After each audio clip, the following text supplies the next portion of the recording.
Good morning, Birmingham. Today is December 9th, 2025. The time is 9:32. I call to order the regular meeting of the Birmingham City Council. This morning, our invocation will be led by Reverend Dr. Marcus Jerkins, pastor at New Pilgrim Baptist Church, Birmingham, Alabama. Our Pledge of Allegiance will be led by Councilor Hunter Williams, and in his abstention, if he's not here, it will be led by Pro Tem Tate. If you all please stand and join us. Thank you.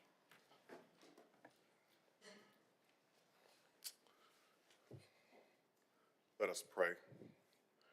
Our great God, we thank you for this day. We thank you, O God, for the leadership of this, our beloved city. We pray, O God, for favor and blessings on our mayor, God, and the president of this council and each member in every district, that peace would reign and that we would be unified in our pursuit of justice and for the kingdom of God to come on earth as it is in heaven. We thank you for all these things. In Jesus' name, amen.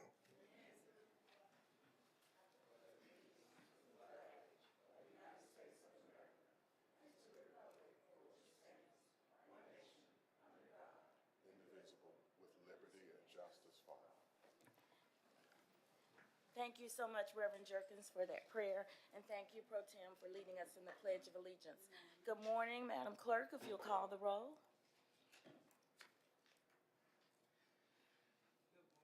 Good morning. Good morning. Councilmember Gunn. Good morning. Good morning. Councilmember O'Quinn. Good morning. Good morning. Councilmember Smith. Good morning. Good morning. Councilmember Smitherman. Good morning. Councilmember Vasa. Good morning. Councilmember Williams.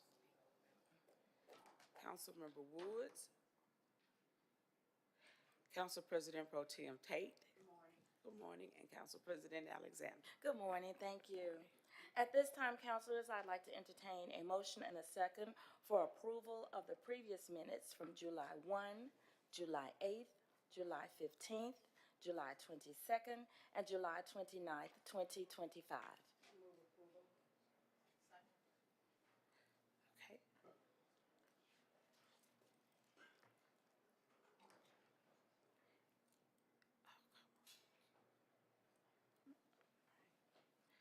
The vote has started.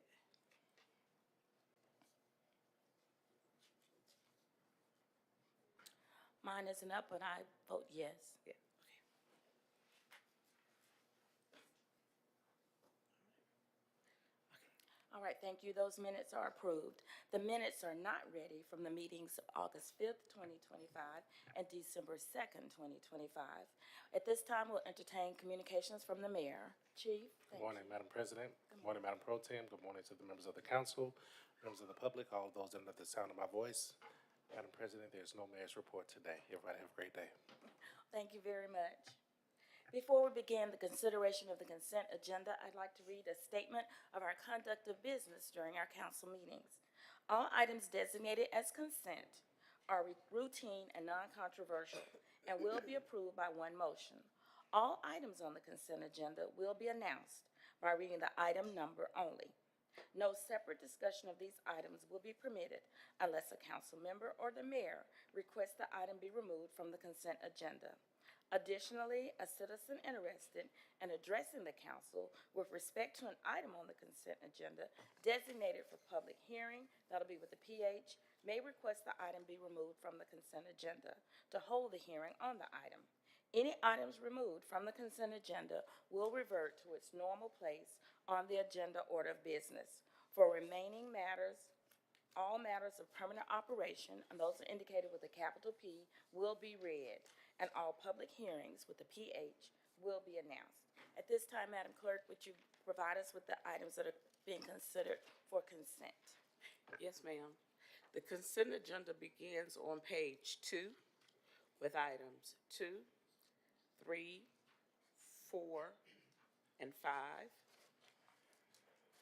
On page 3, we have items 6, 7, 8, 9, and 10. Go over to page 9, and we have item 11. On page 12, we have item 12. On page 19, excuse me, we have item 13. On page 20, we have item 14. On page 29, we have item 15. On page 31, we have item 16.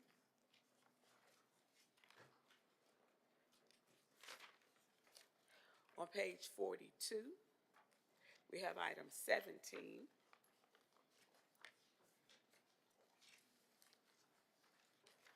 On page 45, we have item 18. On page 66, we have items 19, 20, and 21. Page 67, we have items 22, 23, 24, and 25. Page 68, we have items 26, 27, 28, and 29. Page 69, we have items 30, 31, and 32. Page 70, we have items 33, 34, 35, and 36. Page 71, we have items 37, 38, 39. Page 72, we have items 40, 41, 42, and 43. On page 73, we have items 44, 45, and 46. Please note on item 44, it was recommended by the Budget and Finance Committee.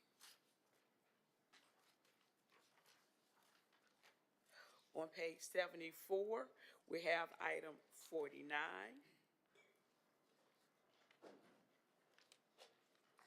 Page 75, we have items 50, 51, and 52.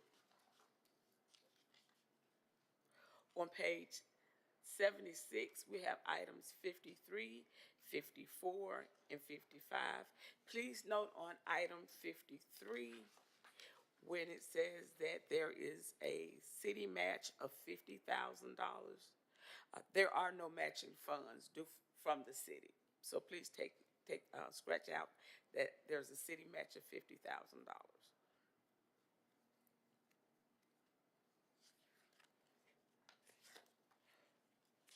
Page 77, we have items 56, 57, 58, 59, and 60.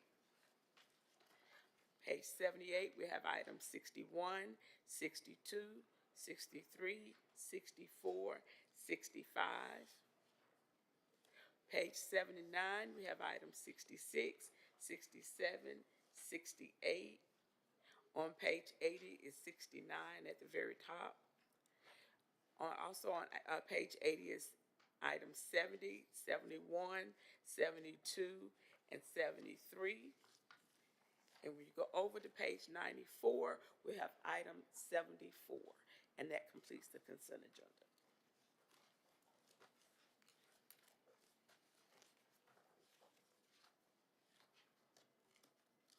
Thank you, Madam Clerk. At this time, councilors, are there any items that you would like to remove or add from the consent agenda? Okay, I'm sorry, Councilor Guy? Yeah, I would like to remove item 8 from consent. Okay, that's item 8. Should be on page 2. Thank you. Item 8 from page 3 is removed from consent. Next item, Councilor Smitherman. Yes, it's item 18, and then it's number 281 on page 55. Okay, item 18, that starts on page 45, and it's item which one? 281 on page 55. Thank you. And then, Madam President, Yes, we'll just remove that item, that parcel from that weed abatement, correct. and have staff follow with that. Right, and what was that you. parcel ID again? I'm sorry. 281. 281, okay? And- So item number 281, excuse me, parcel 281 from item 18 is being removed. Yes, ma'am. Thank And then, item 54, and that's it.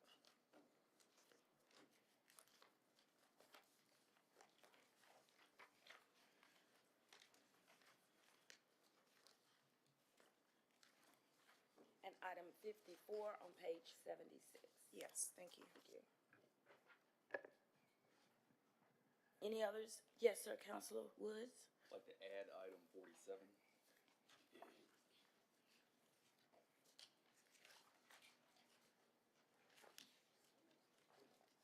The request has been to add item 47 to consent. Just like a little more information on Okay. this. Thank you. At this time, we won't add that one to consent. Any other items? All right, Madam Clerk, with the exception of the items, we will entertain a motion and a second for the items being considered for consent. Did you need to read those again, or you be okay? Oh, no, I'm Okay. good. Thank Thank you. So I need a motion. So move.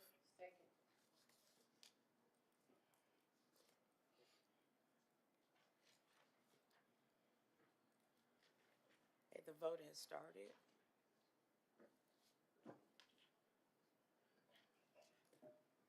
Council President Alexander. I'm a yes. I don't know what's wrong with my pad, but I'm a yes. Thank you. I guess I need to. All right. The consent items are approved. If you were here for an item that was listed as consent, it has been approved, and we will continue with the rest of our agenda. If you don't want to join us for the rest of the agenda, hope you have a great day. Madam Clerk, the first item. The first item is on page 2, item number 1. It's an ordinance to amend the zoning district map of the city of Birmingham, case number ZAC 2025-00013, to change zone district boundaries from D5 multiple dwelling district to I1 light manufacturing district, filed by Andrea Lewis, property owner, and Roger Lewis, the applicant, in order to allow for the parking and storage of 18-wheelers, truck plaza, for the property located at 1418 22nd Avenue North, and situated in Section 23, Township 7, Range 3, West Birmingham, 35204, and this is the hearing of all interested parties.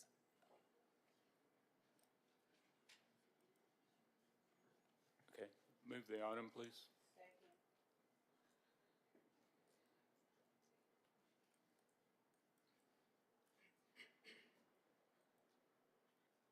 And it is a public hearing, so. I'll turn this over to Dr. O'Quinn. Good morning. Do we have zoning staff here to give us a rundown on this case?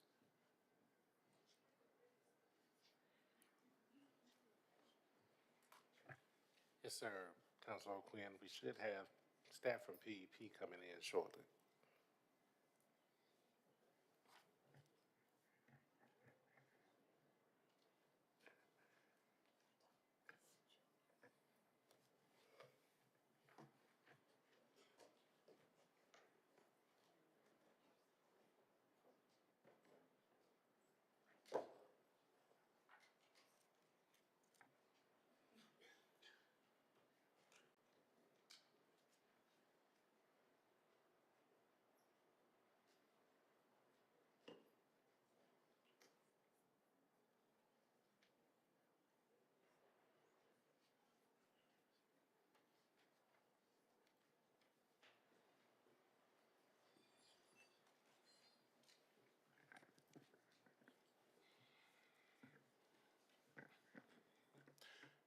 Good morning.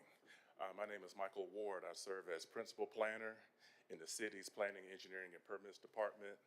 And what you have before you is case number ZAC 2025-13. This is a request to change the zone district boundaries from D5 multiple dwelling district to I1 light manufacturing district. The property is located at 1418 22nd Avenue North in the Osipko Finley neighborhood. This application was filed by Roger Lewis, and the property is owned by Andrea Lewis. The subject property is one parcel that's 0.68 acres, and the applicant proposes to use the subject property as a truck plaza for parking and storing 18-wheelers. The city's long-range land use plan identifies the property as general commercial. In terms of the staff comments, zoning staff reviewed the proposal, and the property must be resurveyed into one lot through the subdivision committee process. The city's landscape architect reviewed the proposal, and a landscape buffer must be placed on the outside of the fencing as shown on the site plan. And the fence shall be placed inside the property line such that there will be space between the fence and the property line to plant the landscape buffer. In terms of stormwater, the applicant must apply for the following permits if the rezoning is approved. The City of Birmingham Soil Erosion Control Permit, as well as the City of Birmingham Civil Construction Permit. The subject property is not located in a special flood hazard area, and there were no comments from the city's Department of Transportation. This property is located within the North Birmingham Framework Plan area. On August the 6th, 2025, the Asipco-Finley Neighborhood Association met at its regularly scheduled meeting and voted to not recommend the rezoning proposal. The vote was 6 votes to support, 9 votes to not support. The Zoning Advisory Committee met at its regularly scheduled meeting on August the 19th, 2025 to review the proposal and voted to recommend approval of the request to the Planning and Zoning Committee, 4 votes to approve and 1 vote to deny, with the following Q condition: that only a truck plaza use will be permitted. The Planning and Zoning Committee met on September the 10th, 2025 to review the proposal and voted to not recommend the rezoning request. The vote was 1 vote to approve, 2 votes to deny. And the applicant is here to answer any other questions that you may have. Thank you. All right. Thank you. Could the applicant come and give us a rundown of what you're planning to do with the property? All right, my name is Roger Lewis Jr., 1418 22nd Avenue is the address. Pretty much what we're trying to do is park 2 of our trucks and trailers on our lot. We have agreed to whatever we need to do to make it happen. We're okay with changing the times that we crank the truck up. That was the issue in the last meeting. And I said, okay, fine, you got it. As far as the buffer go and the landscaping, we said, okay.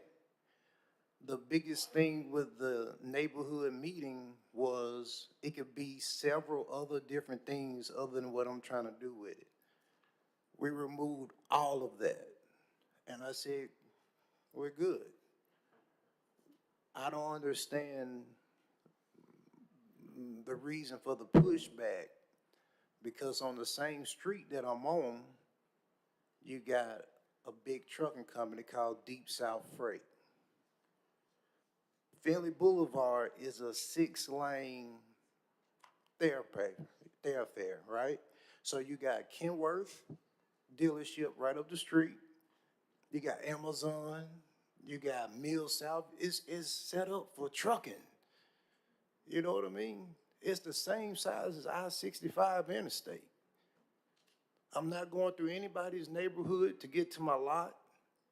I'm right next to the Speedway truck stop, so that, it's no hindrance to anybody. And what I'm doing is already going on. I'm not starting nothing new. So, whatever we got to do to get it approved, I'm all for it. Okay. All right, thank you. Do members of the council have any questions for staff or the applicant? Councilor Tate.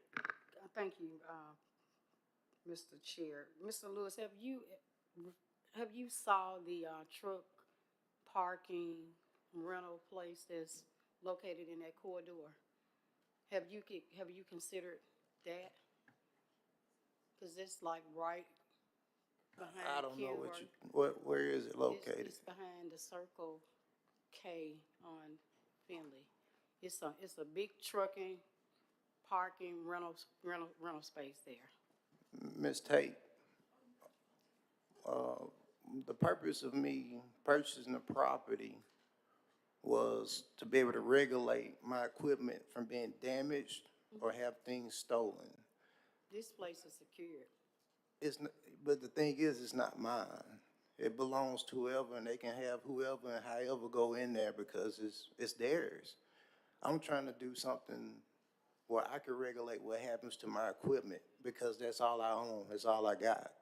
It's not like you can go up tomorrow and be like, oh, I'm gonna buy 5 trucks. All I got is what I got.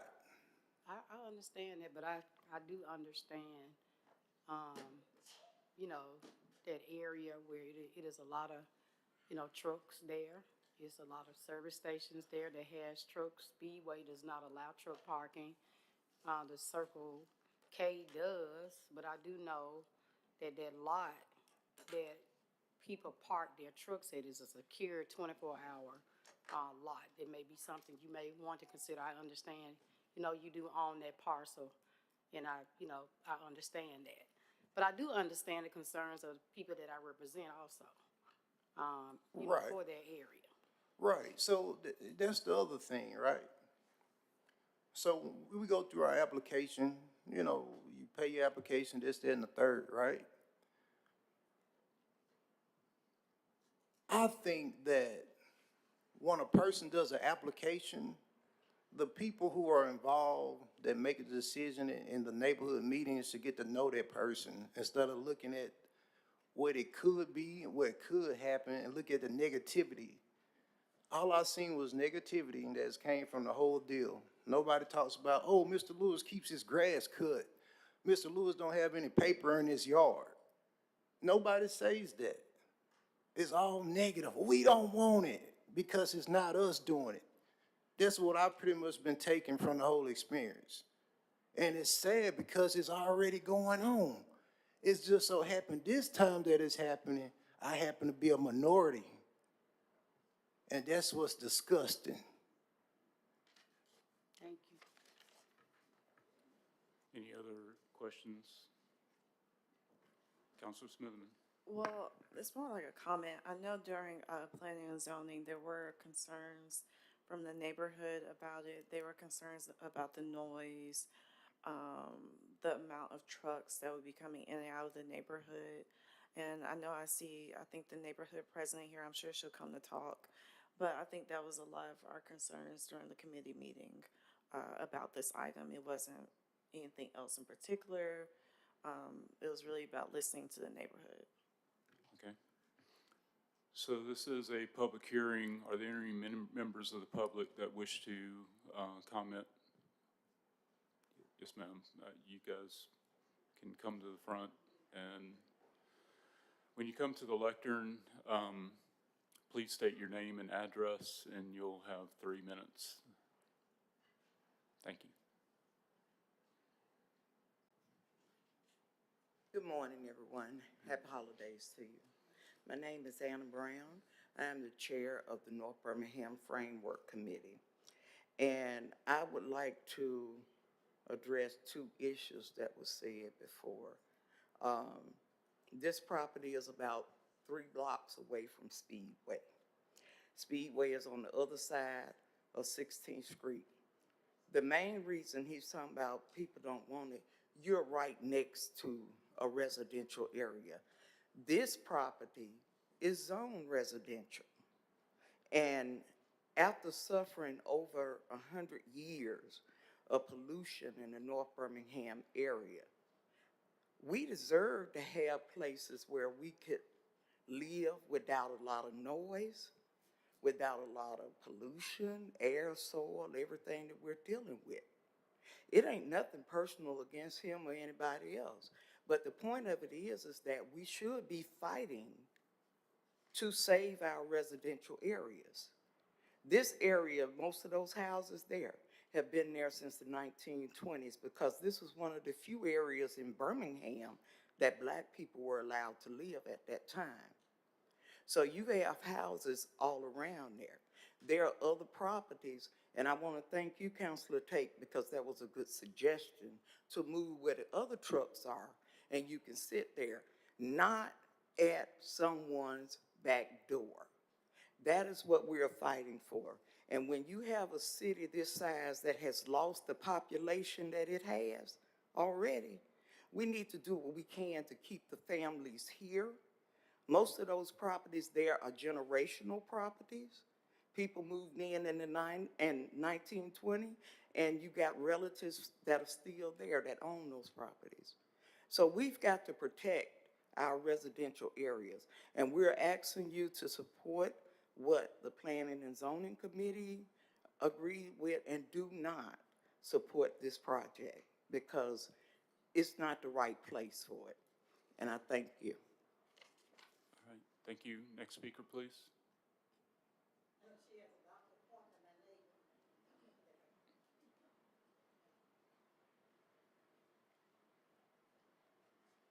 Good morning. Good morning. My name is Pamela Abernathy. My address is 1323 22nd Avenue North. I live diagonal from that where he's looking to put the trucking plaza. And I'm not talking about what may happen with him. I'm talking about what has happened in the past. 18-wheelers on our street. One was coming from the 14th Street going on to 22nd Avenue. He got stuck on the sidewalk. And I was hearing this grinding noise and this big churning noise. So I went outside, 2 o'clock in the morning. 18-wheeler was stuck on the sidewalk. For an hour, he tried to get his truck off. He didn't call for help or anything. I called for help. I called the police. And they ended up having to get a tow truck to pull him off. Now that sidewalk is disformed from where the truck was stuck. It warped the sidewalk blocks. Another incident, we had an 18-wheeler on the street down at the 13th Street end, and it flipped over on its side. We've had 18-wheelers to knock tree branches down, to lose stuff on the side of the road. And it's annoying that we're a residential area, and that right there, that's what, when I go out on my front porch and sit, that's what I'll be looking at. Yes, we do have the railroad people there, but there's no parking of trucks. They don't come down to the residential area. They have an opening at the far end on 15th Street where they go in and out. That's the only time we see them. And there's no noise, no disrupting of the sidewalk. We have potholes on our sidewalk, on our street, that we need fixed because of big trucks that have been on that street.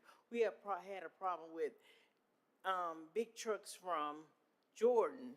They were coming, but we've argued that point so much that we don't have them anymore. They were losing scrap metal.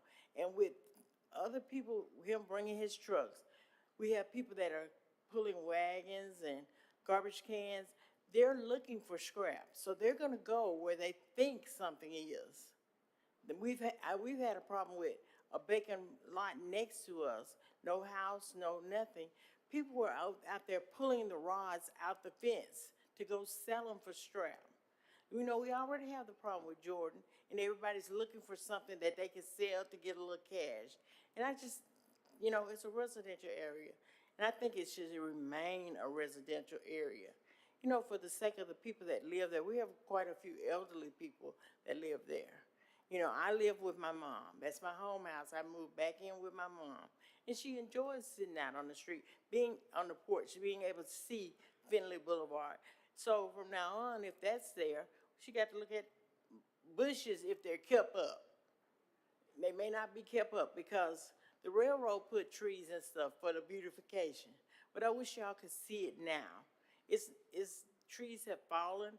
They're leaning over. They're not keeping this property up, even though they come in and they say that they're going to do something. Everybody puts out a beautiful picture, but as years go by, sometimes even just months, that it gets forgotten, left behind. or we'll get to it later. Thank We you. want our neighborhood to be beautiful also. Yes, ma'am. Thank you. Next speaker, please.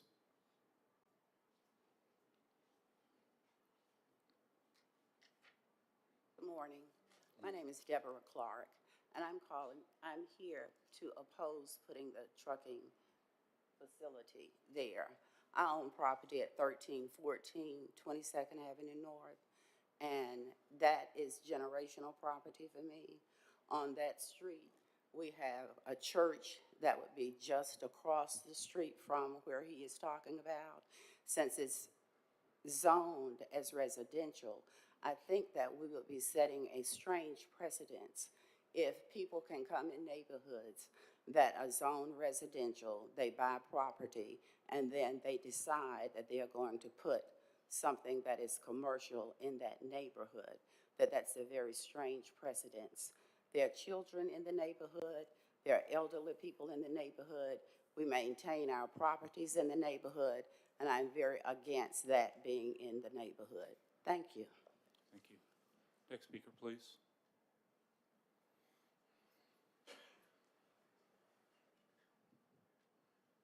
Good morning. My name is Tommy Byers, and I live at 1344 23rd Avenue North. That's across the street from the place that the gentleman wants to have his activity. And we are older people. We don't have a lot of kids on our block, but there are some, and we don't want any more dangerous trucks if we can keep them from coming, and anything that's going to cause any damage and more harm to our residents. Now, we do have things that are already there that we were not able to keep from coming, but at this point, we need to be settled at our older age, our golden age, where we wouldn't be bothered with truck noise and up and down the avenue, because there is a busy street. But on the flip side of that, it's normally okay, but when we have extra things coming in, it's not a good idea for our neighborhood, and I don't agree for this gentleman to be a part of that situation. Thank you. Thank you.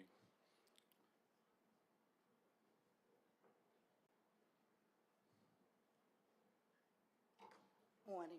Good morning. My name is Catherine Evans Lewis. I'm the president of a SIPCO family, and I live at 922nd Avenue West. I live in an area also. There come a time when you say no more, no more.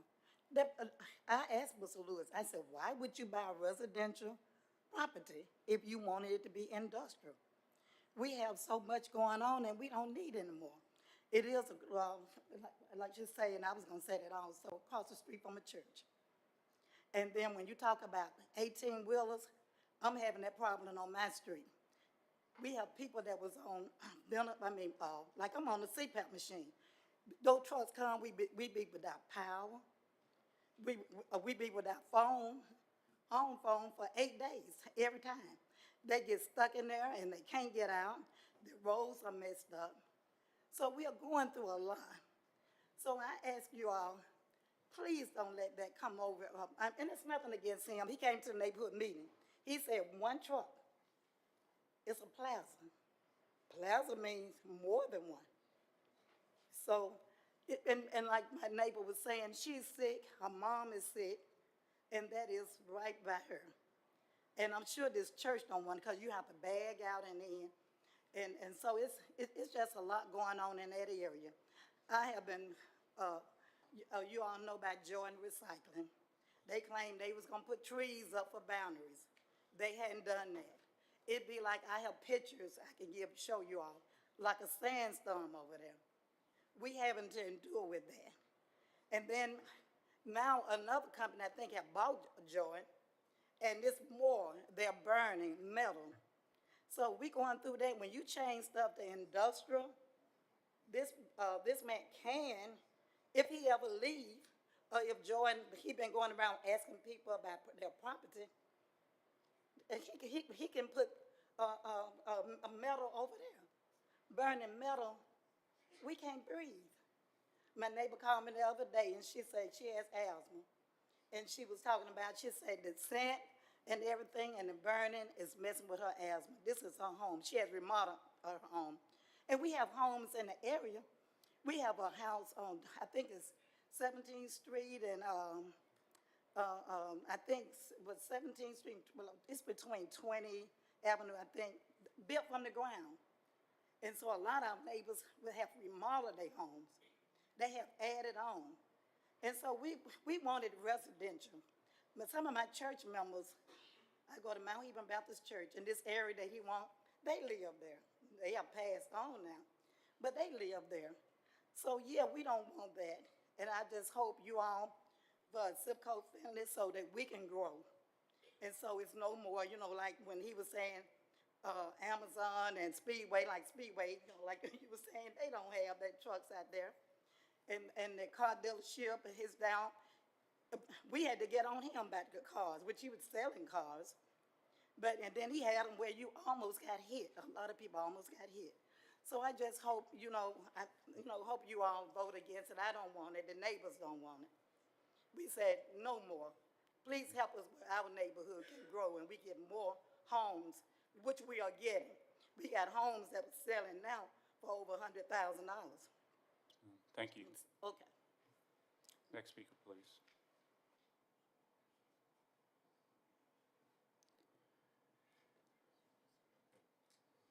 Sure.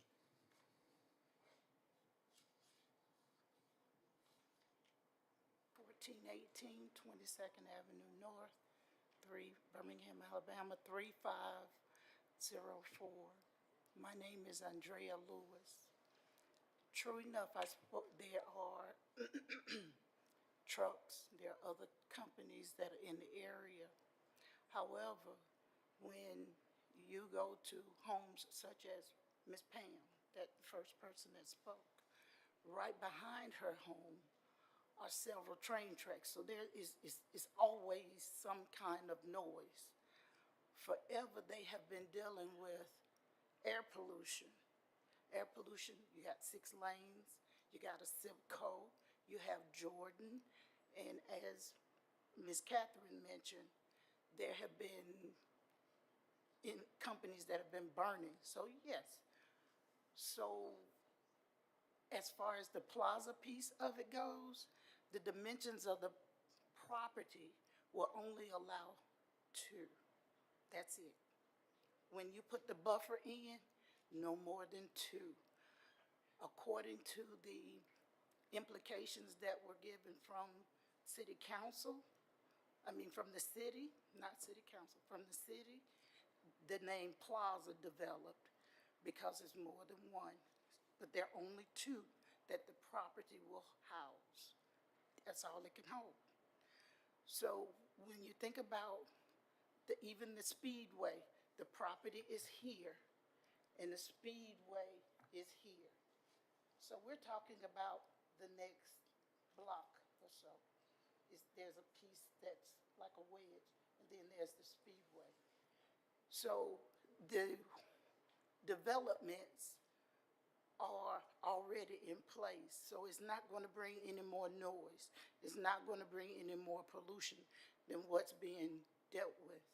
When you go up and down Findlay Boulevard, you see different businesses that have 18-wheelers, and they have other forms of transportation, whether it's a box truck or not. So it's not taking away from the neighborhood.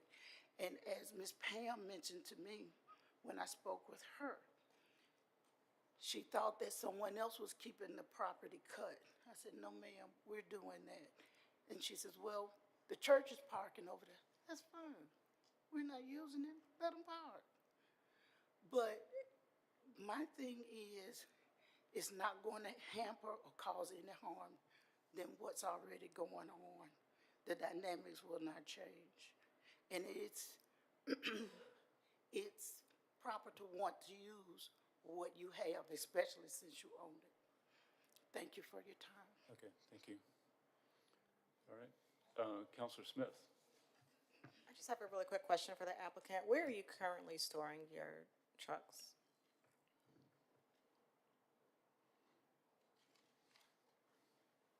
At the truck stop.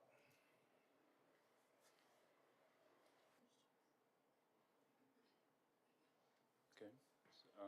Any additional, President Alexander. Yes, thank you very much. This question is for PEP. I noticed in the items that were given to us as part of this package, the current zoning map, these areas in orange, they are considered multiple family district, correct? Correct. And the red is currently commercial. That's correct. So you all are proposing to take this entire area and make it commercial. Can I get a rationale for that? Because the spot zoning and that type of thing, how, could potentially disrupt the neighborhood. Any, thoughts, or I was just trying to curious as to why you all felt that was a reason to allow this type of zoning? Let's see, I think the other map that you're referring to was the future land use plan map. And see, this was done during the framework plan process. I think this was like around like 2015. So this is something that I think at the time, probably looking at access, probably looking at since the area is such in close proximity to Finley Boulevard, and there was also a couple of other commercial properties. That was more than likely the rationale behind that. But that's something that's going to be reevaluated.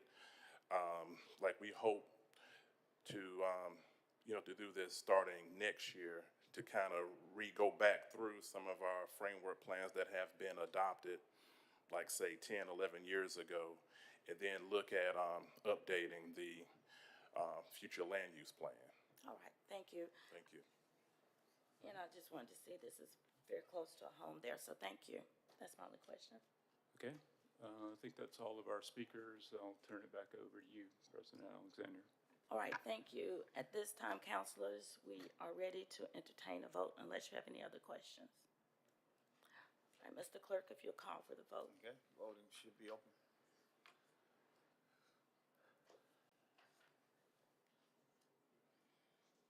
Counselor Smith. Do you have an issue? Okay, how would you like to vote? Oh, got it, okay. Counselor Williams? No. All righty. I think that should be everyone. All right, thank you. At this time, item number 1 does not pass. Councilors, if you would allow us to please change our agenda at this time to allow for a special presentation. And we have Councilor Sonia Smith of District 8. She has a special presentation from the Southern Music Research Center.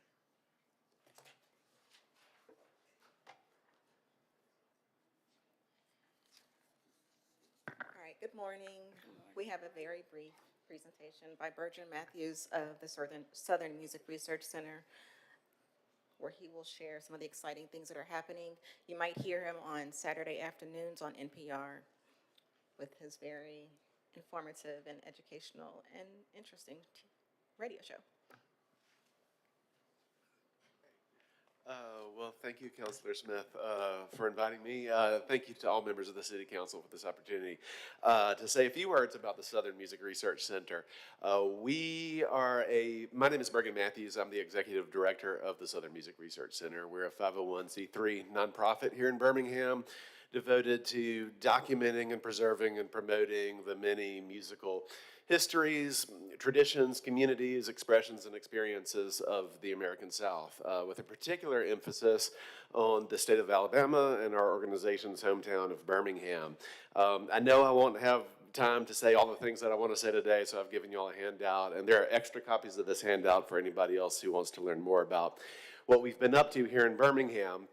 But in brief, I always tell people that the real center of the Southern Music Research Center is our website. It is a free, searchable, public archive of all sorts of music materials, rescued recordings, oral history interviews, rare photographs, and other artifacts and ephemera from a deep diversity of musical genres and eras.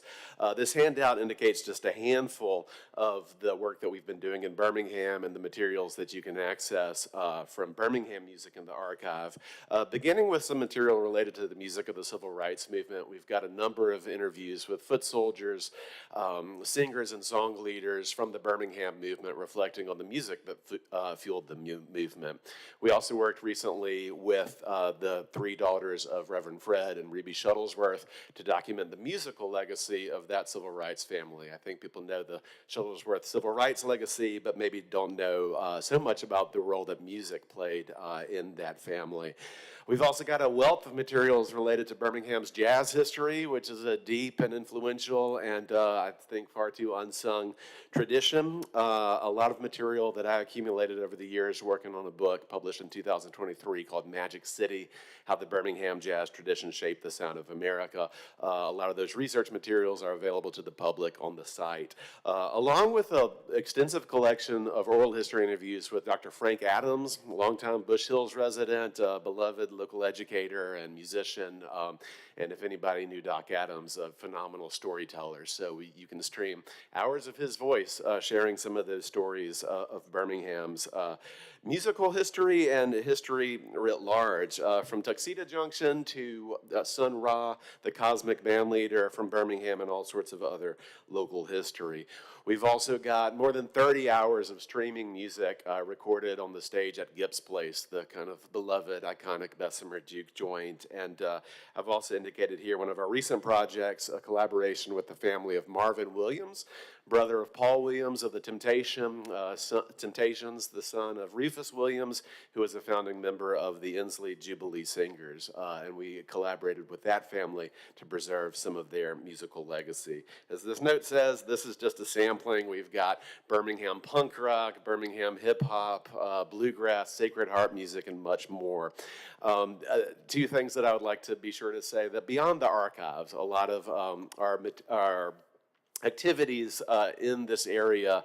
One thing that I want to make sure people know is southernmusicresearch.org is where they can explore these materials, but also that the archive is a crowdsourced, community-centered operation. And so we invite members of the public, if they've got music materials that they would like to see preserved, that's the service that we provide, is to work with families, individuals, organizations to digitize and preserve and provide a home for their music materials. So maybe you've got a grandmother who directed the church choir for 40 years and you've got a photo of her at the church organ or piano or with the choir, or even a funeral program or any other kind of artifact that might reflect her musical legacy. We would love to work with individuals and families to digitize that and preserve that. The family keeps the originals, but there's a public archived record of that legacy. Our interest is above all, not so much the iconic kind of legendary recording artists that everybody knows, but those grandmothers and those other individuals, men and women who have contributed to the musical lives of their communities, and those are stories that we want to reflect. So my email address is on here, bergen@southernmusicresearch.org, and again, anybody tuned in online or listening today who has music materials they'd like to see preserved, we'd love to collaborate with you. To keep this relatively short, I'll just say that this handout does indicate some of our other activities, including the radio show, collaboration with Create Birmingham and some other local organizations to declare 2026 a year of Birmingham jazz. We've got a lot of activities, live performances, and historical commemorations planned for that. I'll also mention that we've collaborated with several documentary filmmakers over the last few years, consulting and providing archival materials. A recent documentary film about Tuxedo Junction and its musical legacy, we were able to participate in that film. So unless there are other questions or anything, I'll just thank you for the opportunity and want to let you all know what we do, and would love to hear from anybody anytime. Thanks. Thank you very much, and thank you, Councilor Smith, for providing this presentation to us. Thank you very much. A question, Dr. O'Quinn? Hey, yeah, I just wanted to take a minute to say thank you. It's great to finally see the face behind the voice. I just, just to sum it up, I think The Lost Child is probably, at least in my opinion, is some of the best radio programming available, period. I listen to public radio. It pretty much stays locked in at my house and in the car, and it's lined up next to other national programming, Highway 61, bluegrass, and other programming, and it's comparable, and in my opinion, better even than some of the national programming being offered. And to couple that with the preservation work that you're doing, I'm incredibly proud that the Southern Music Research Center is located here in the city of Birmingham. I think this is something that's just an incredible resource. Archiving an important component of American history. So all of that to say, thank you. Thank you. Thank you very much. At this time, councilors will return back to our agenda. Mr. Clerk, if you call the next item. Item number 8. A resolution relative to the application of Turntable Birmingham LLC for a lounge retail liquor class 1 license to be used at the Botanist Greenhouse, 5535 First Avenue North, Birmingham, Alabama, 35212. And hearing of all interested parties. Motion, please. Second. Councilor Gunn, you asked that this item be removed from consent. Yes. I just wanted to use this as an opportunity for the neighborhoods that the business will be located in to get to know the business owner. So I do have a few questions for the business, if they are here. So if you'll hold on, since this is a public hearing, I have to turn it back over to Councilor Tate, and then she'll entertain that. Thank you. Thank you, Madam President. Is the owner here? Brandon, I see Brandon out there. Let me just state your name and address for the record and kind of give Councilor. Brandon Prince, 1216 Ivy Brook Circle, 35209. Okay. Can you give Councilor Gunn an overview of the business that's going to be coming to Woodlawn? Yeah, so we actually purchased this building a couple years ago. If you're familiar with the neighborhood, it's the old City Meats building. The grocery store had closed, so we purchased it. We've done a complete renovation to the building. We intend to put a bar in there. It's going to be like a greenhouse themed bar. It's named the Botanist Greenhouse. I have 3 other partners, and I actually used to live in Woodlawn. So I lived in Woodlawn for about 7 years before we moved out. And I still have my business right down the street in Avondale. I own an office building down there as well. So we're excited about the neighborhood. There's actually a bar right behind us. Irvin Kennedy owns that. It's the Jazz Bar. And we share a courtyard. So he's actually in the process of developing that courtyard, which we also own and have leased to a separate entity for us both to operate.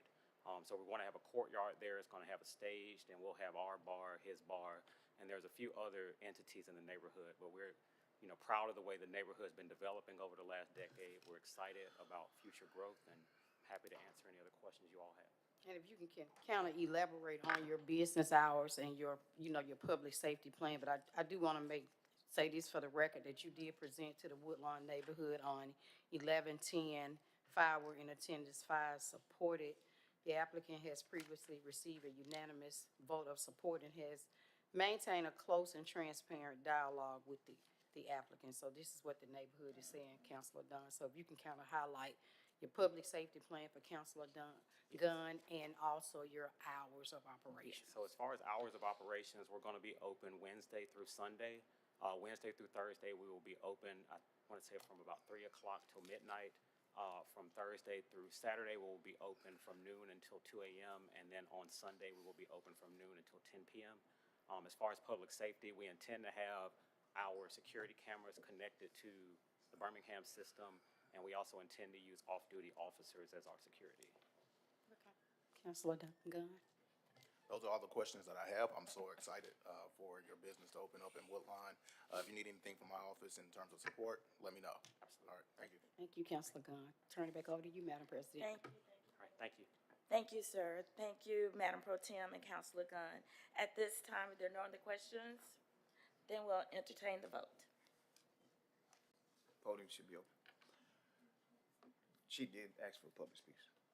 I'm sorry. You asked for public speaks, correct? Yes, we did. Well, we didn't, but we'll answer them now. And public President speakers, Alexander, your vote is. we good? Do we have any public speakers speak for or against? Okay, now we're ready for the vote. That's okay. I'm sorry. That vote should be up.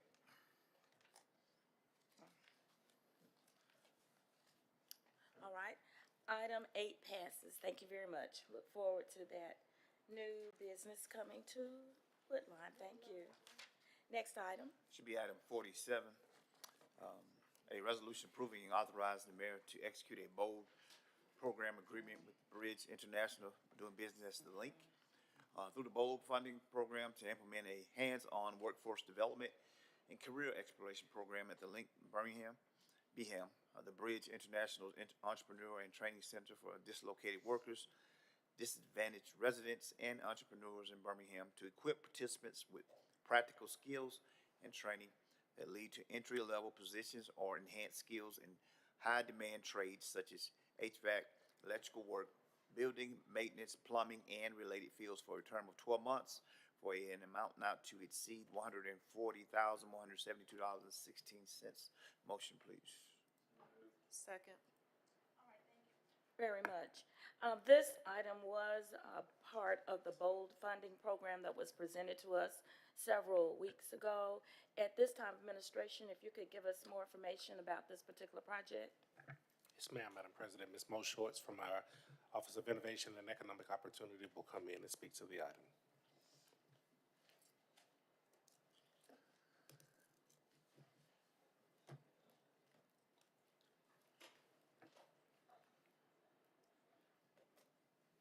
I think they know that there was some audio issues out, so they weren't hearing us. No problem. We'll wait.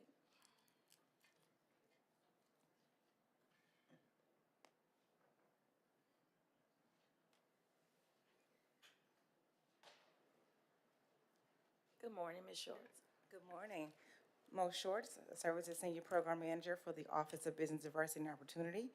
And I also serve as the Project Manager for our BOLD, which is Building on Lasting Development. So as you know, we're moving to our 8th year of BOLD. We are transparent. We align our partners with our city of Birmingham priorities. We fund more partners. We leverage external funds. And we increase transparency in the distribution of city funds. We also promote collaboration between organizations to better serve communities and reduce duplication. And we also demonstrate a return on our investment for taxpayer dollars. Over the past 7 years, we funded 57 partners.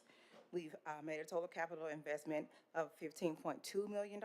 This includes $5.4 million in total city funded dollars and over $9 million leveraged by our partners. We serve the following areas: Eastlake, Inslee, 5 Points West, 4th Avenue Business District, Civil Rights District, North Birmingham, Smithfield, Ellerton, Titusville, and Woodlawn. And our objectives are as follows: small businesses, workforce development, eliminating barriers, creative placemaking, and also high growth industries. So today I'm presenting to you The Link, Bridge International. And if I can give you these.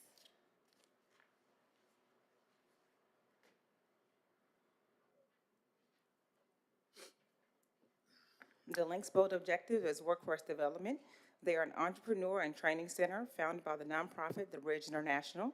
They exist to bridge the gap between potential and progress by providing access to entrepreneurship training, workforce development, and educational resources. With this bold funding, The Link will serve 80 participants from the Eastlake area, offering virtual reality simulations through MetaQuest goggles in high-demand trades such as HVAC, electrical work, building maintenance, and plumbing, alongside job readiness training. Participants will earn stackable certificates for each completed session, as well as OSHA and NAEP certifications, and be connected with local employers for placement opportunities. The funding amount is $140,172.16, and the leverage funding is $62,040.04. And I have Ms. D. funding from The Link for any questions. All right, thank you. If we could have the applicant come before us and just give us an overview of what your program consists of? Yes, ma'am. And your So, goals?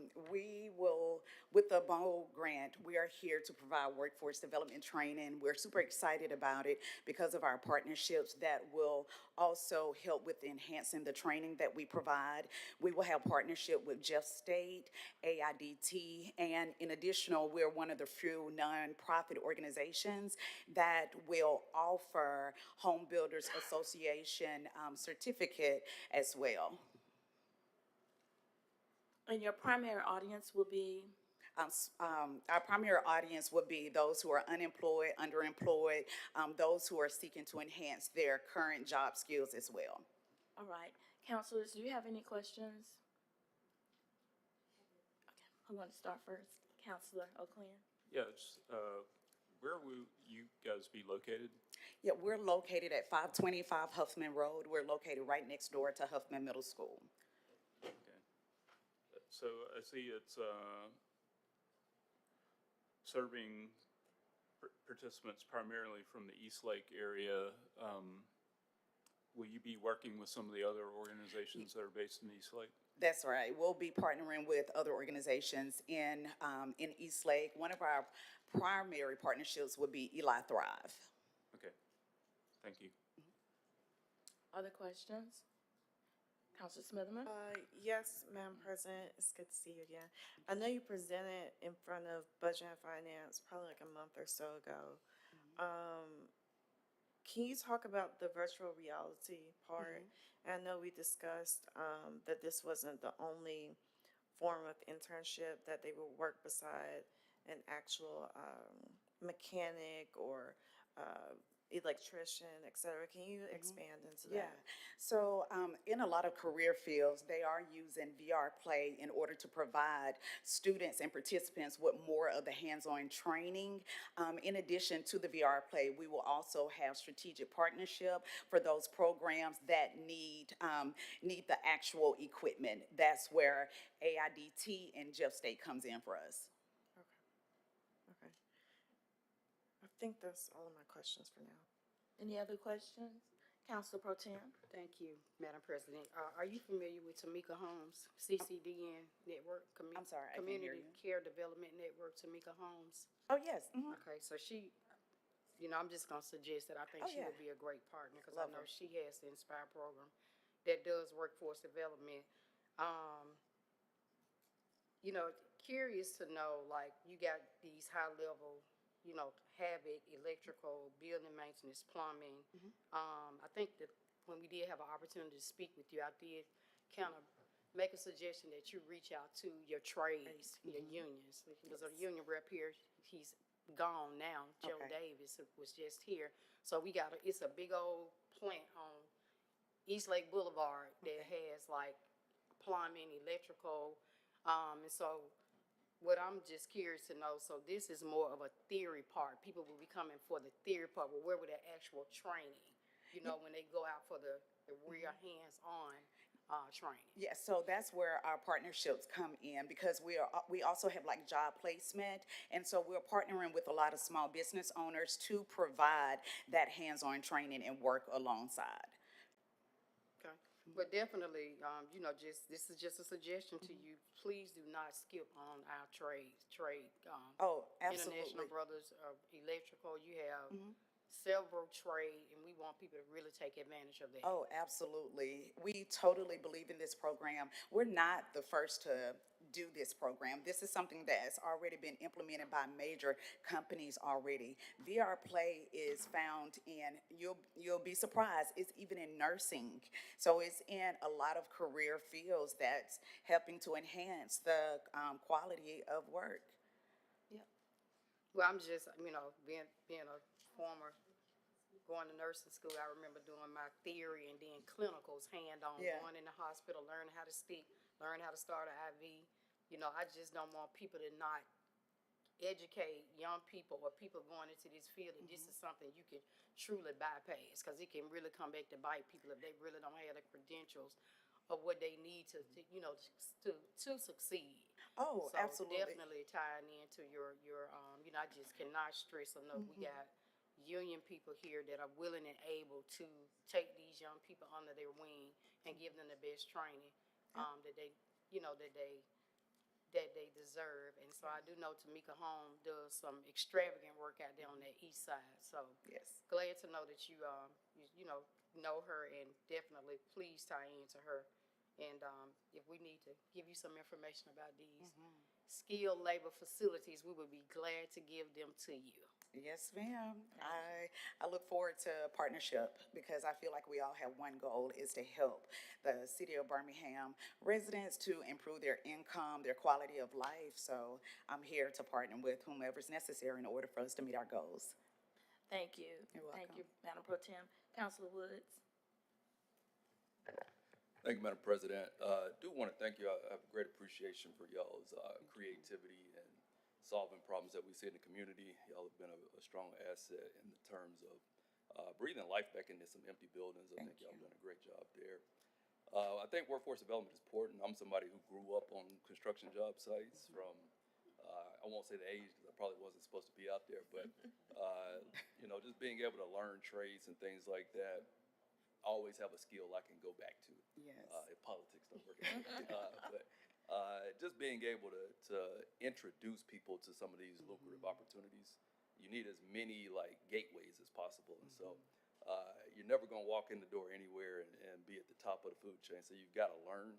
And I think understanding, one, the terminology, the theory around what you're doing. I agree with Pro Tem Tate in that there's going to be some next steps. Oh, So you want to be absolutely. prepared to, when you're on those job sites with those contractors, to know what you're talking about. And so they're going to take more of an interest in you if you've already taken some steps to prepare yourself for those opportunities.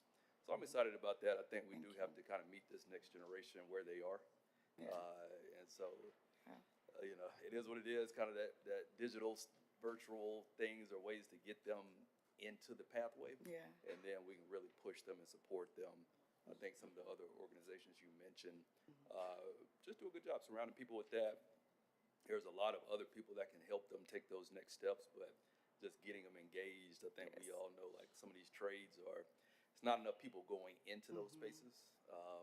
And so we need a lot more people with, whether it's carpentry, HVAC, electrical, we need more people in those spaces. So excited about that. Appreciate y'all, bringing this to the table, and look forward to some success Thank stories. you. And I want you guys to know, like, this is not the final step for our students. So our students will be able to further their career by going to college, and they may also want to seek licensing. We are not providing the licensing, but we are super excited to have a partnership with the Home Builders Association of Alabama. They'll be able to come to our facility and receive their certification from the Home Builders Association of Alabama. And this was a huge win for us because, like I stated before, there are not a lot of nonprofit organizations that have created this partnership with a state organization. So we're here to see our residents win, and we look forward to the next steps. Thank you. Yes. Councilor Pro Tem? Yes, thank you, Madam President. I do have a few more questions, Yes, ma'am.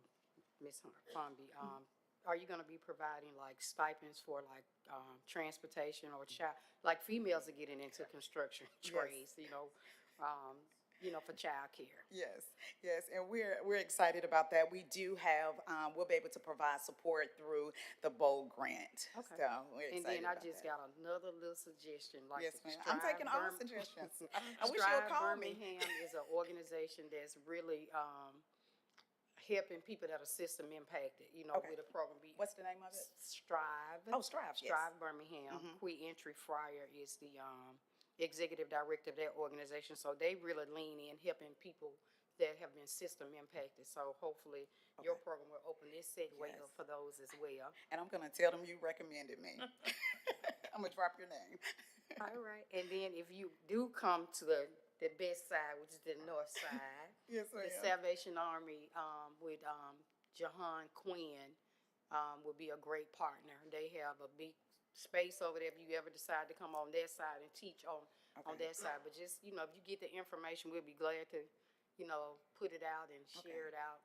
But you kind of got me like Cause I was kinda having some little thoughts. I was like, but now, I kinda. I'm gonna make you a believer. I'm not saying I don't believe. I just want our people, people to succeed. Oh, absolutely. That's and the so, only reason that I am fighting for our residents, and we are here to create programs to help people to thrive, whether it's with small business owners or if it's with individuals who are disadvantaged looking to improve their skills. That's why we're here. I'm not here to do this for me. I am really here to see our residents win. Well, I appreciate that. Thank you very kindly. ma'am. Thank you, Madam President. Thank you, Dr. Quinn. Yes, I just got a question for staff. Typically, all of the BOLD recipients kind of move, together, and I was just wondering, why this one is being considered individually, apart from, we usually do these in a bunch, so is there a reason for that? Madam President. Yeah, so Councilor Quinn, this was actually scheduled to be with the other bowl recipients, but the organizer asked for it to be delayed because they wanted to have more in-depth conversations with the council members about the opportunity to have the bowl funding presented back to them. Okay, all right, thank you. Thank you. And just finally, I do want to say that I retired 8 years ago as a corporate trainer. So I did have to look at VR play, and this wasn't something, and where I worked, it was a highly technical type job. And so I do know that we're moving into different ways of now training and making something become inherent to someone as they're learning a new skill. Yes, ma'am. So I do appreciate the fact that you are using this new technology as a means of providing this opportunity for residents who may not have that opportunity. I do also like the fact that this is a beginning point Yes, for ma'am. those that you'll be serving, and they can either go into more education or more skill training following your program. Yes, So I do ma'am. appreciate that, but you taught me something with VR Play, so Yes, thank you. ma'am. All right, Thank you. Councilor Gunn? Yes, if community members want to know more information about the program and how to sign up, how do they do that? Yeah, they can reach out directly to us at the link BHAM, or they can go to our website, www.thelinkbham.com. And we'll have more of the information up around January. Thank you. Thelinkbeham.com, correct? All Yes. one word. Yes. All right, thank you very much. Thank you, Ms. Shorts. Thank you so much. Madam President, I Councilors, forgot one more to question? ask, Yes, the breakdown of your budget, thank you. Yes. the breakdown of it, like what you're using it for, like how much is used for? So the breakdown will include the programming, the equipment. We submitted it for staff because we also need instructors, also job placement, recruiters, and then outreach coordinators as well. And also we'll be able to provide stipends for individuals based upon their individual needs. How much is each stipend? And how many instructors are you going to hire? Let's see.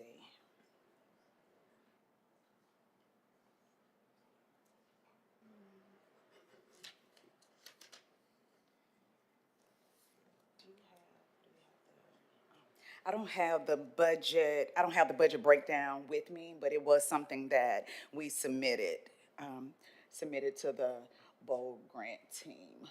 Okay, and I forgot to ask, how long is the training? Is this in increments of like 3 months, 6 months? Is this a year long? Yeah, so it depends on the actual program that they choose. So we could modify it. So for example, let's say that we have partnered with an employer and they just need for that individual to increase their skills, then we have the ability to modify it based upon that individual needs. And so our regular program is 12 weeks, but then if we're partnering with organizations, then we will be able to modify it and provide even shorter terms. Okay, awesome. When we went to Salt Lake City for National League of Cities, AI was a big topic of conversation. And then I also went to a college debate where the Penny Foundation held it. I think the two schools were Alabama A&M and I forgot the name, forgive me, of the college in Texas where the Great Debaters movie, it was that, I forgot the name of the school, but the topic was AI in the workforce.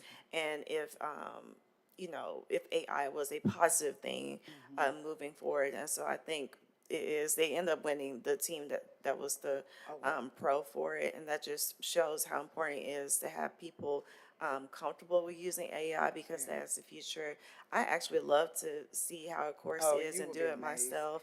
Yeah. I was actually able, when I interned for Danny Carr, we actually did a simulation as an officer actually in a shooting. And so even though I would never personally be in there, I was able to actually experience that, and all of the interns did. And we actually talked about, our reaction, why we shot so quickly or why some of us didn't. So, and I can see that correlate to that. So I think Yes. this is, you made me a believer too, because I was a little at budget and finance. I was like, I don't see it, but I'm excited about it. Workforce is so important Thank because you. everybody doesn't want to go to college, and it's Yes. important to give people options because when people don't have options, they lose hope, and that can lead to people feeling like they have to use other means to provide livelihood. So thank That's you. right. And so maybe you will eventually want it in your new facility that you just bagged. Then you just have to see. You may want to bring it over there. That's a great idea, Yeah. actually. All right, well, thank you all very much. No other questions, counselors? Thank you both ladies. We would now take the vote. Voting should be open. Councilor Williams, thank you, sir. All right, thank you. That item passes. Good luck. Much success. Thank you. Next item, Mr. Item Clerk. 48, a resolution amending resolution number 1338-24, adopted by the council September the 3rd, 2024, under which the council of the city of Birmingham, Alabama, authorized the mayor to execute an agreement with Urban Alchemy in an amount not to exceed $1,717,881 for a term of 12 months, under which Urban Alchemy will provide community engagement and outreach, homeless outreach, interim housing, hygiene services, street cleaning, and community crisis response to a non-emergency 911 and other calls related to homelessness, mental health, and addiction to address the challenges created by the intersection of poverty, mental illness, addiction, and homelessness, to extend the term of the agreement to a term to end on or before March the 31st, 2026. Motion, please. Second. All right, thank you. Counselors, this is a resolution recommending that we extend the term of the agreement for Urban Alchemy, and that would end on March 31st, 2026. I know this is presented to us before, as well as Budget and Finance. Are there any other questions or any presentations need on the item before we consider the vote? All right, at this time, we're ready for the vote, Mr. Clerk. I'm sorry. Go ahead, Councilor Williams. Thank you. When we look at this contract, and what was presented to us at Committee of the Whole, I think that there's, in my opinion, there's a lot left to be desired. When we look at the total cost of what this contract is and the interactions that this organization has reported to us, every time that they speak with a homeless individual, it is costing the taxpayer $363. And that is every single time they just speak to a homeless individual. Now, when we got data like they've only referred 4 people to a shelter throughout their entire term here, and a lot of other data that I found troubling based on the amount of taxpayer money that's going towards this organization. I know I think that we need to look really hard at supporting local groups that have been in the Birmingham area for a long time, and not just some out-of-state group that is bringing some California values that don't really fit in well in my district, at least, with the 4-letter words and whatnot that are used on their marketing material. But for the taxpayer, having to spend $363 every single time that there is an interaction, and that doesn't mean an interaction where there's an issue solved. That means $363 every encounter with someone that's unhoused. That's a lot of money. I kind of want to do it. But anyway, that is my comment. Thank you. Thank you. Councilors, we're ready for the vote. Voting should be open. 1, 2, 3. That vote should be up. All right, thank you. Item 48 passes. Next item. Should be item 54. Also, that item was budget and what, committee of the whole. It's also recommended by committee of the whole. Thank you. Item 54, a resolution authorizing the mayor to submit to the U.S. Department of Housing and Urban Development on or before July the 13th, 2025, the city's action plan, 1 year use of funds submission for the period of July the 1st, 2025 through June the 30th, 2026, in accordance with the consolidated formula allocation budget authorized herein, and further authorize the mayor to enter into an all necessary agreements under the Community Block Grant Program, the Home Investment Partnership Program, the Emergency Solutions Grant Program, and the Housing Opportunities for Persons with AIDS Program to acquire services as authorized herein. Motion, please. Thank you. This item was for consent and pulled from consent. Councilor Smitherman? I'm actually good. You're good? All right. Thank you. Any other questions about this item? All right, we'll entertain the vote. All right, voting should be up. That vote should be up. All right, thank you, councilors. Item 54 passes. Do we have any other items, Mr. Clerk? 75, just for information purposes, and 76 and 77. All right, thank you. Okay, 75. Pursuant to the provisions of Section 2-3-27D of the General Code of the City of Birmingham, Alabama, as amended, the Office of the City Attorney hereby gives notice to the City Council of the final judgment rendered in favor of plaintiff Christopher Little and Jalen Davis and others versus Jacob McKee and the City of Birmingham in the Circuit Court of Jefferson County, Division Case Number CV 2023-902760, in the amount of $12,000, which includes attorney fees and interest, copies of which are included herewith. It is in the intent of the Office of the City Attorney to satisfy said judgment in full, with funds to come from account numbers 128-01600-534-13.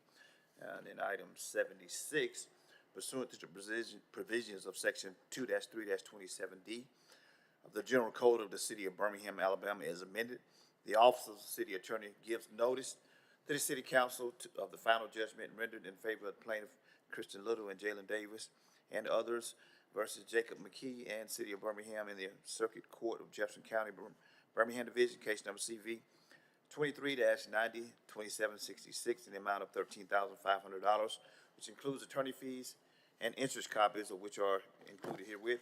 It is the intent of the Office of the City Attorney to satisfy said judgment in full, with funds to come from the account number 128-01600-534-13.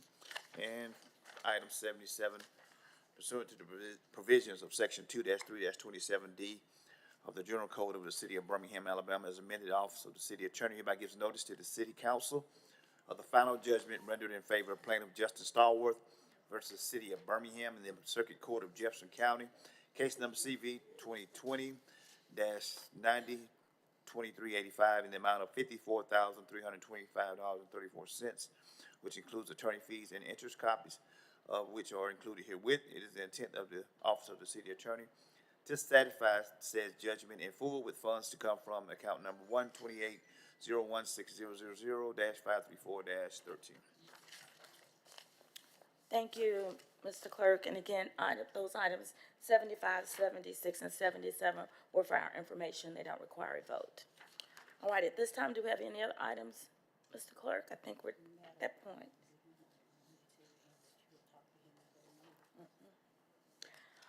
Okay, at this time, before we entertain our speakers and our updates from our districts, I do want to, on behalf of the Committee of the Whole, I do want to announce that we have positions open where we are looking for members of the Human Rights Commission of the City of Birmingham. To qualify, you must be a qualified elector of the City of Birmingham. Each counselor will have will have the opportunity to select a resident representative from each of our districts. So we will have an opportunity to select one resident per district. Members will serve a 3-year term, with said term being staggered.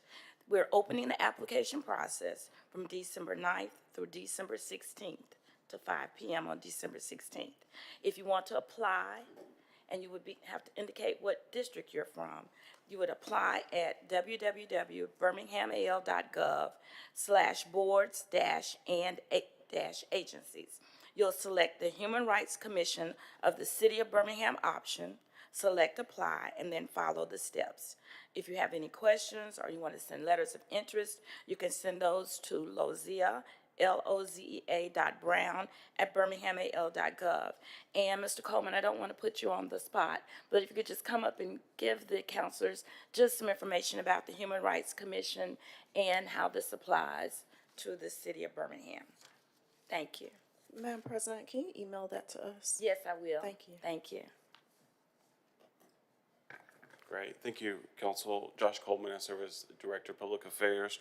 The purpose of the Human Rights Commission was created for a governing body to provide recommendations to you all and the mayor as it relates to any discriminatory complaints in the city of Birmingham.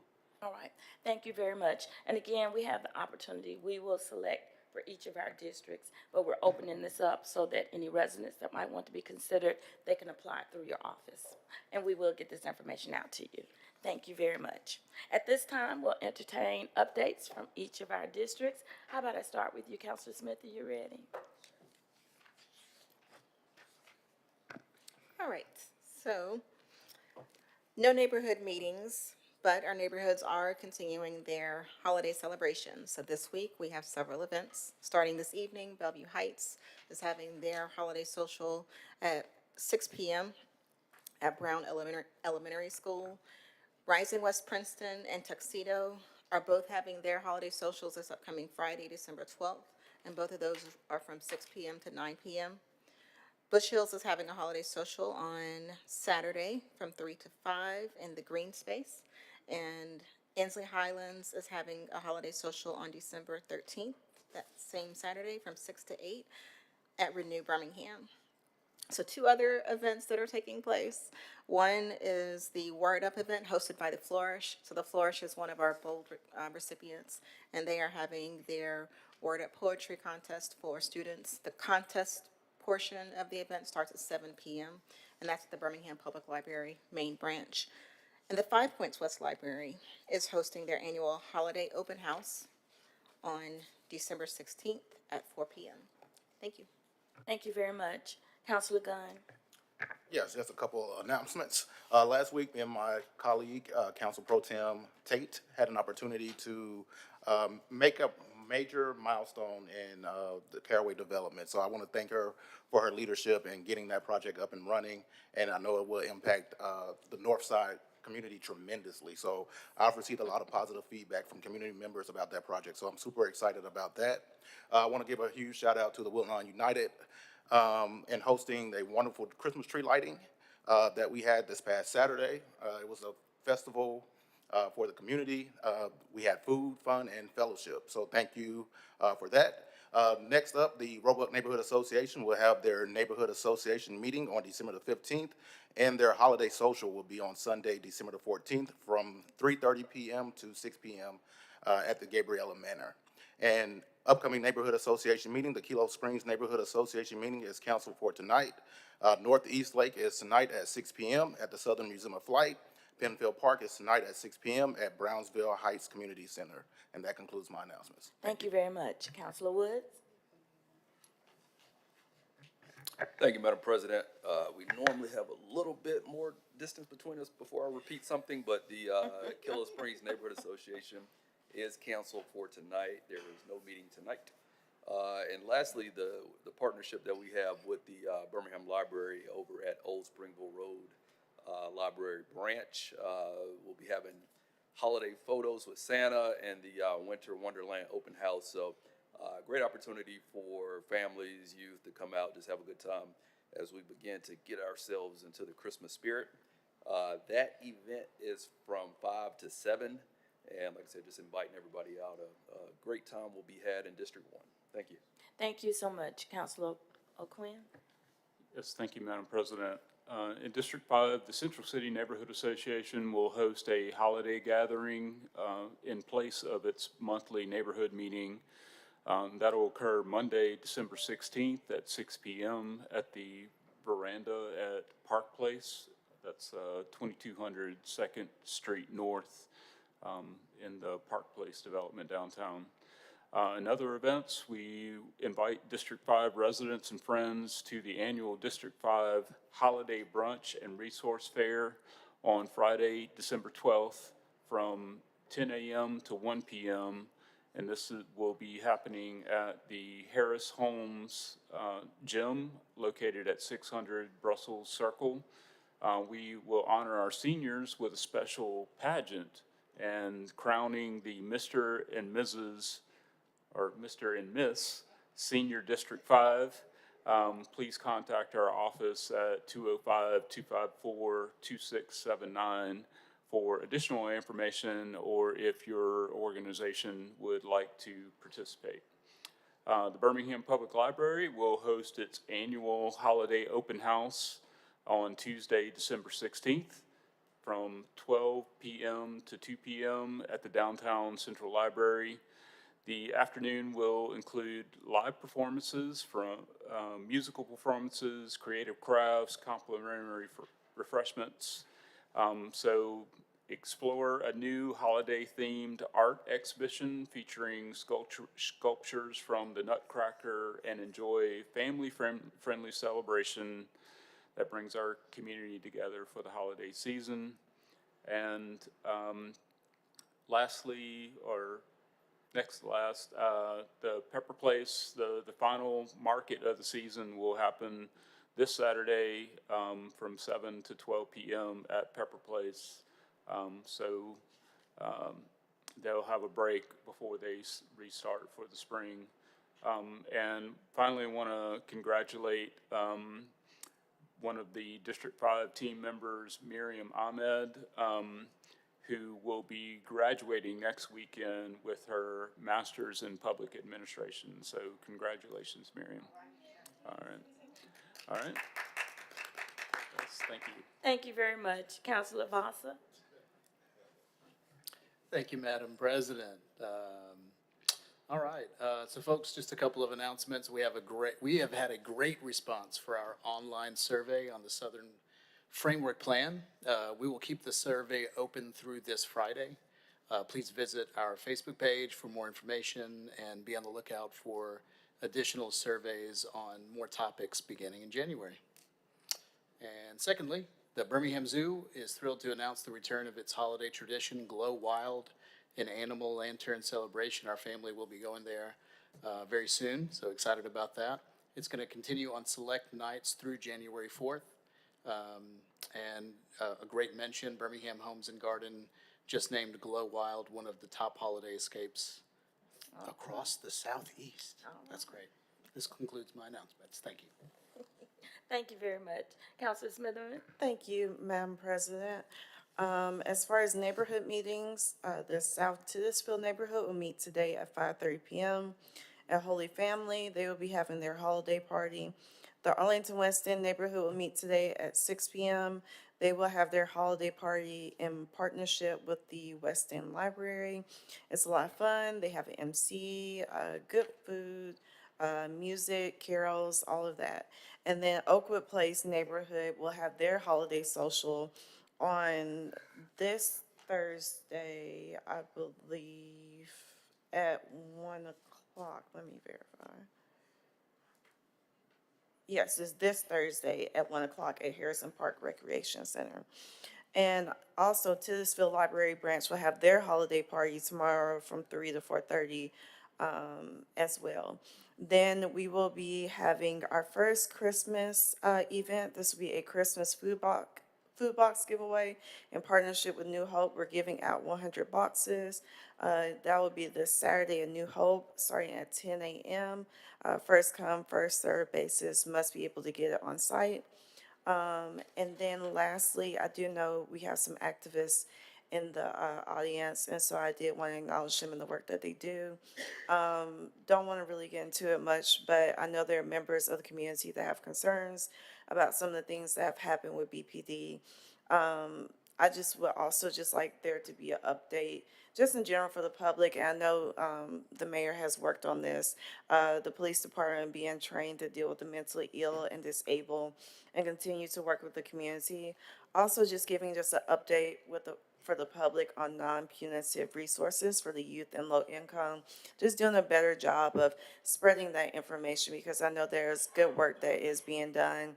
I know my previous colleagues, well, the last council I was with, we talked about, I think Councilor Tay and I talked about in Nashville, separating, because I think Nashville has its own, it's like a form of 311.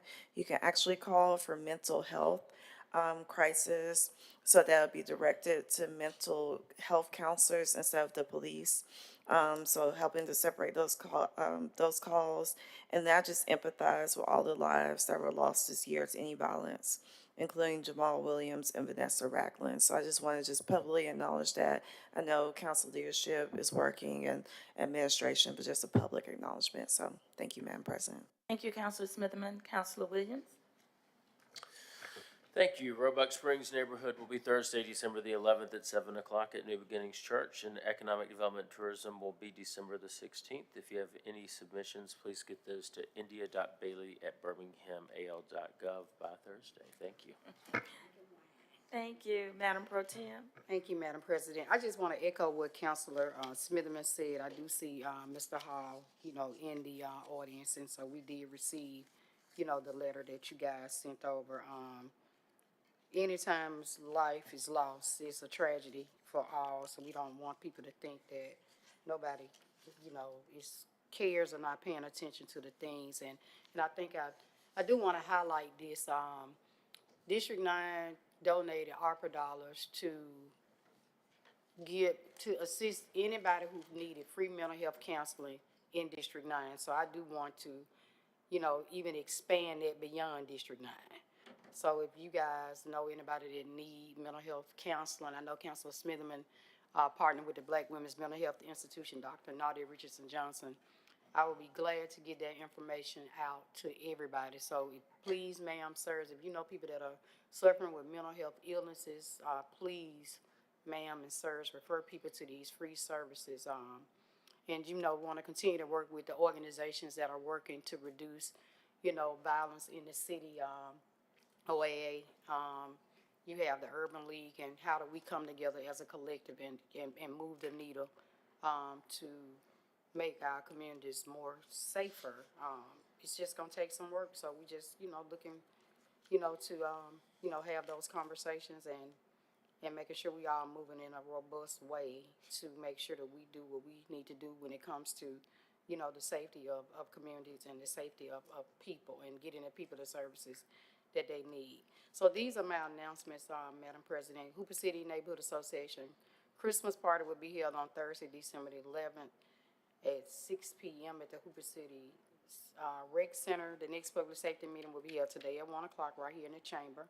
Registration for the Merry Kicksmas starts this Wednesday, December the 10th at North Birmingham Library at 3 p.m. Staff will be present to register families for the event held on December the 20th at Fountain Heights Rec Center, which is located at in Fountain Heights. So also it'll be another registration, which will be on December the 17th at the East Ensley Library on December the 17th at 11 a.m. So we're giving 200 pair of shoes and coats and, gloves and hats, to our young people.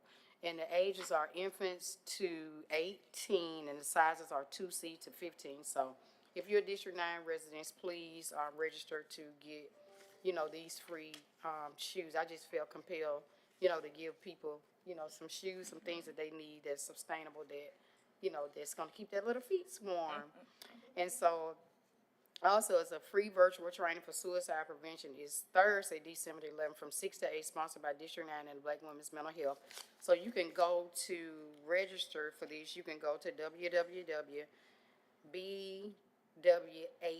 bwmhi.org/community, or you can call 205-440-2837. So this training is made possible by the District 9 Office and the Black Women's Mental Health Institute with Dr.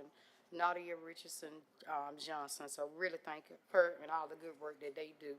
And lastly, the Six Pratt Community Christmas Festival. I know Eric will probably be there because this is one of his signature events. It's on December the 13th. It's from 2 p.m. to 6 p.m. at Warren Pratt Park. They are in partnership, and it's hosted by the Six Pratt Community Foundation. So they're in partnership with their I think, State Representative Gavan was probably one of their sole sponsors. So it's from 2 p.m. until 6 p.m. Saturday, December the 13th, location at Warren Pratt Park at 1120 Hibernia Street, Birmingham, Alabama. So please, ma'am, sirs, come on out and celebrate with the Pratt community on this annual Christmas festival that they do out there. That's all I have, Madam President. Thank you very much. These are announcements for District 7. I do want to thank all the residents, community partners, family, and friends that came out to participate in the inaugural District 7 holiday gathering. Thank you, Madam Pro Tem, for joining in with us. And our inaugural event, I was very happy to be able to fellowship with the residents, so we'll continue that as we move forward. So thank everyone. Also want to thank all of those residents and families that came out Sunday as we lighted the Christmas tree and really ushered in the Christmas season for the city of Birmingham. So I want to thank the mayor's team, council staff, as well as all of our city workers and those community partners. I believe that was Coca-Cola and United Way that were partners in providing that to our residents. So thank you very much. On Friday, December 12th, Commissioner Sheila Tyson will be presenting the annual Seniors Christmas Concert. This is featuring the legendary Blue Notes and the Voices of Birmingham. So music speaks louder than words. So let's all get out there from 9 a.m. to 1 p.m. Again, this is the annual Seniors Christmas Concert. So I'll be there with my fellow seniors. And we're going to have a good time, all right? On Saturday, December 13th, we have great giveaway, that holiday giveaway that's going on in District 7. This is sponsored by the men of Powderly as well as District 7. This will be from 11 a.m. to 2 p.m. This will take place at the First Baptist Church, Powderly. That's 2801 Dawson Avenue Southwest. The men of Powderly, these are former residents and current residents of Powderly. These men work together as a nonprofit to bring these items and to bring things back to the community that they grew up in.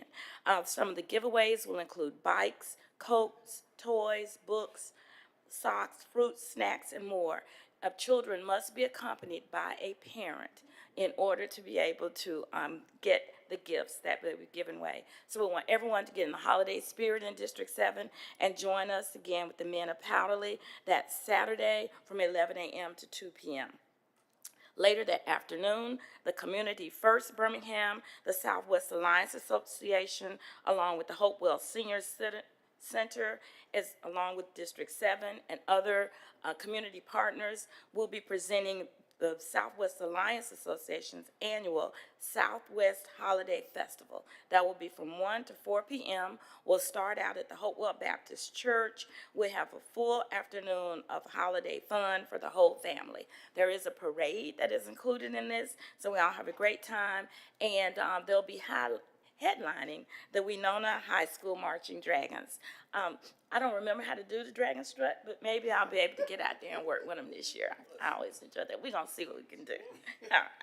Also on Saturday, we have the Grisella Heights Holiday Social. That'll be at 12 noon at Bryan Chapel AME Church. That's at 3125 Spalding Street.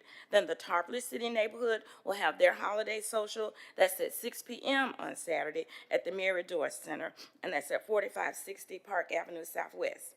Then Friday, December 19th, the Industrial Center Holiday Social will take place at 6:30 at the Greater New Macedonia Ministries. And then the Green Acres neighborhood is going to close us out on Saturday, December 20th, with their holiday social they'll be having at the Fish Market downtown. I do also want to acknowledge receipt of inquiries information that we received and regarding some of the ongoing investigation that's taking place in the city of Birmingham. So just want to acknowledge that on behalf of the council, that we did receive the letter and that there is ongoing investigation. And so we will be waiting for the results of that investigation and looking for that information from the administration. At this time, Mr. Speaker, if you will list our speakers for today. I'm sorry, Councilor Gunn.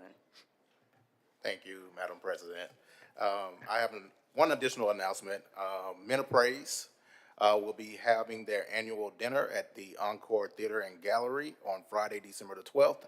The location is 1604 2nd Avenue North, and Mr. Willie Jenkins will be Santa Claus. So come out and have your pictures taken with Santa Claus. Thank you. So much. Now, Mr. Clerk, we'll go for our speakers. Robert Banks.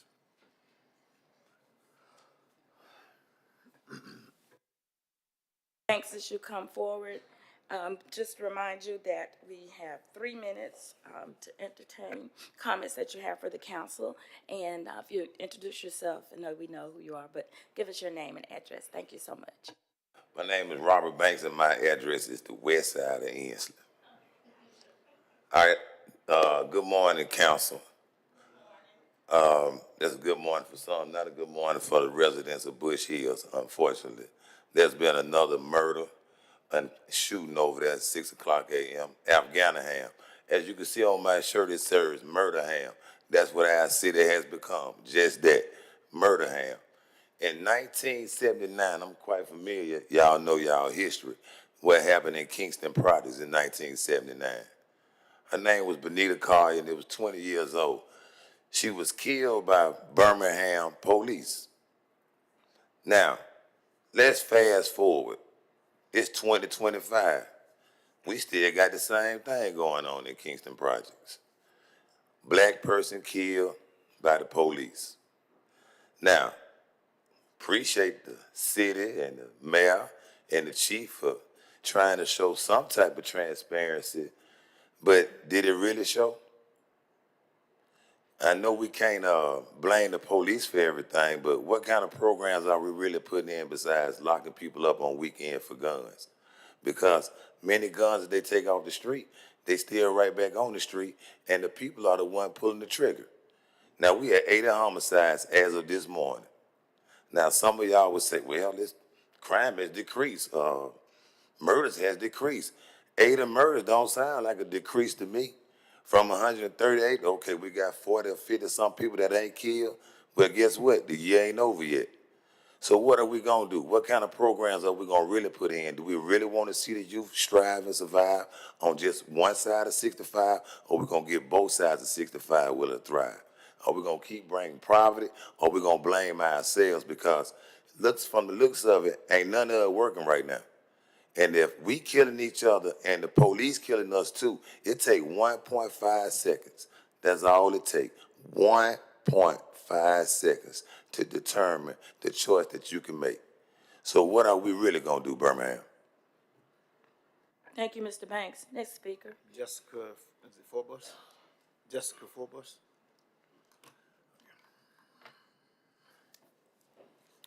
All right, thank you. That concludes our speakers list.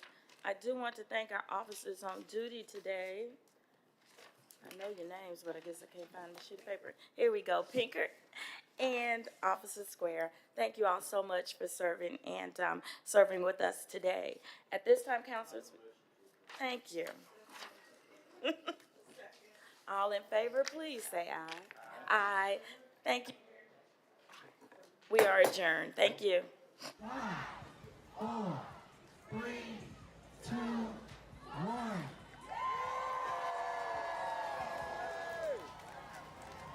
Merry Christmas, everyone.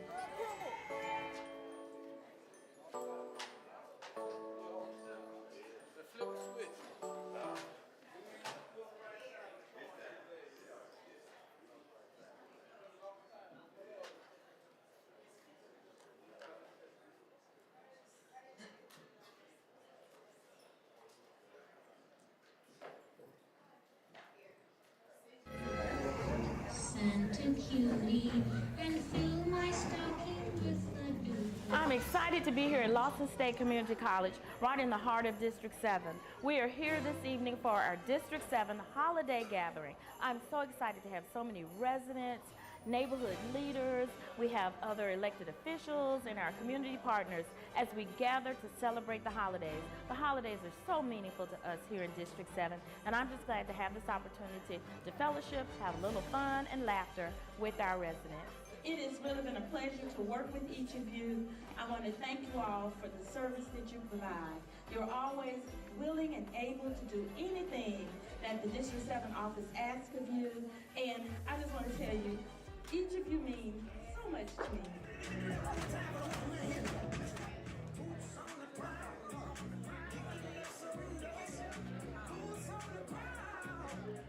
This is the first time that we've actually had an opportunity to celebrate and join together. And I really want to wish a great holiday greeting to all the families in District 7. As we gather together with our families during this holiday season and friends, we want to be grateful and thankful for the blessings that we've received. So Merry Christmas, Happy Holidays, District 7.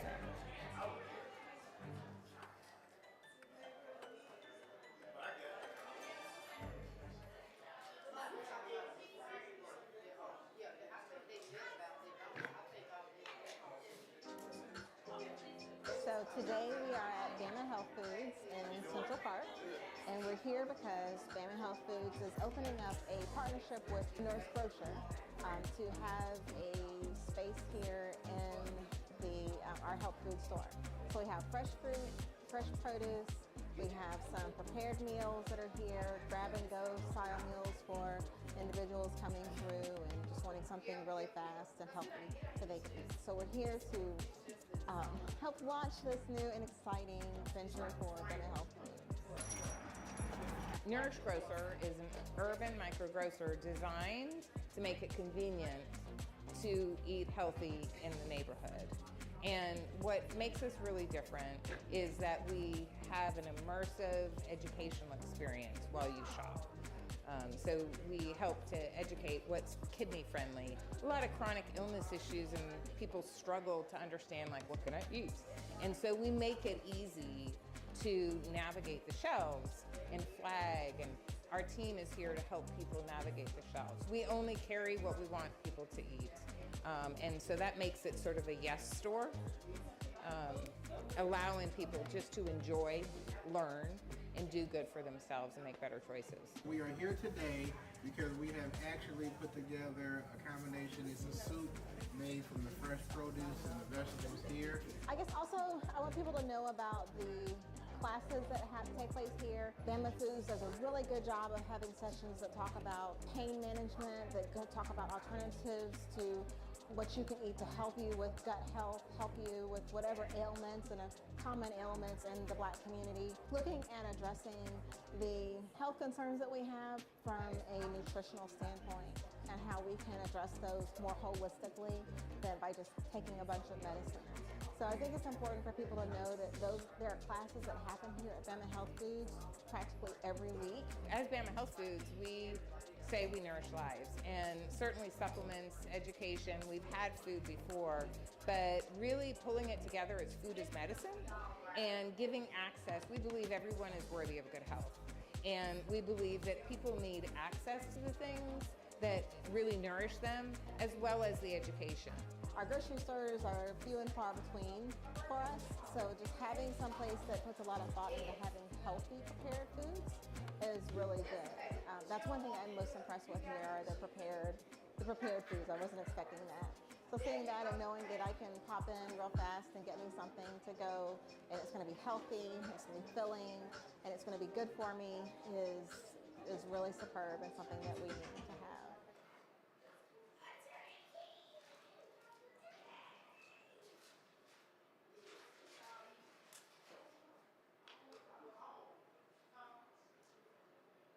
Five, 4, 3, 2, 1.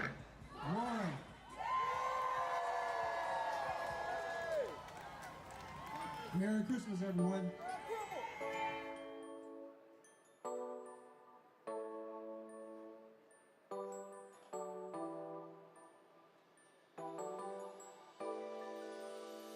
Good evening, Birmingham.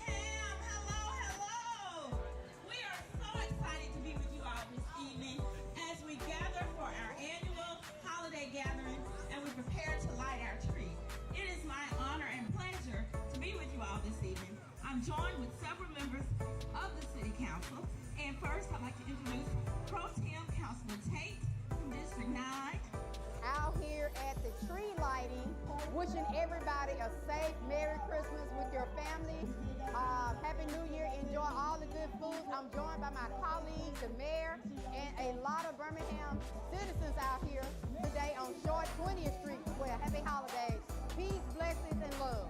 I'm so excited to be out here in front of City Hall with so many residents. We have vendors, we have community partners, and we're here to usher in the holiday season in Birmingham, Alabama. It is so exciting to be here with everyone as we reflect on the year and we look forward to the year that's coming. I'm just truly excited to have been joined today by my colleagues on the council, and we were truly in the spirit of Christmas as we lit the beautiful Christmas tree behind me. Thank you, thank you, thank you. I think this event is exciting, to see so many faces out here, to see the kids out here. I have a ball, dancing with the kids because I love to dance, so they keep me hyped up. So I'm just enjoying myself, enjoying seeing the people out here having a great time socializing and fellowship. But once again, happy holidays, Merry Christmas from me to your family, from my family to yours. Merry